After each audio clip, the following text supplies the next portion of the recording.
Master Jet, 15 years na po ako sa January 22. Nagpunta po ako sa Pag-ibig. Ask ko po doon kung may makukuha ako sa 15 years ko. Ang sabi po sa akin, sa 20 years na daw po ako ulit makakakuha. Dahil noong 10 years daw po ako, nakakuha na daw po ako. Kaya wala na daw pong makukuha sa 15 years. Sa 20 years na daw ulit. True po ba yon? Of course, mga master, totoo po yun kasi si Pag-ibig Fund mismo yung nagsabi. Actually, mga master, yung 10th year na available before, pero hindi na po siya available ngayon. Nasa 15th year na po yung tinatawag nila na optional withdrawal. No, so dati kasi, binibigyan ng chance na kapag 10 years ka na, pwede ka na mag-optional withdraw ng savings mo sa Pag-ibig Fund. Pero nitong bago ay hindi na available sa 10 years. Ginawa na po yon na 15 years. Basta kay continuous po yung contribution. Ibig sabihin, walang gap. Ngayon, ito pong either 10 years or 15 years na withdrawal ay allowed po siya once lamang. No? Ayon po yun sa circular ng Pag-ibig.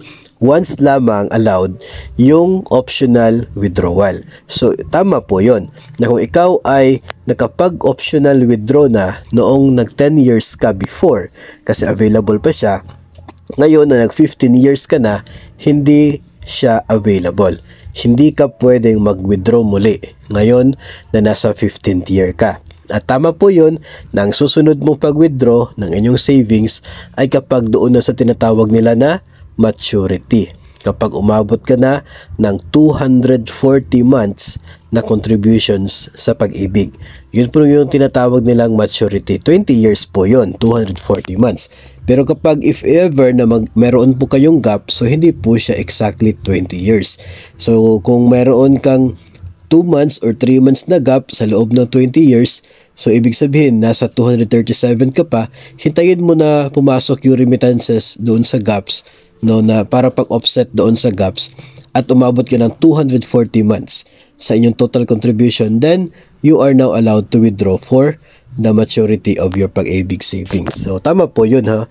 Tama po yun. It's not because baka gawa-gawa lamang yun nila para wala ka makuha, pero yun po is meron po talagang basihan si Pag-ibig, no, na circular order si Pag-ibig na once lang talaga pwede mag-avail ng inyong pong tinatawag na optional withdrawal sa savings.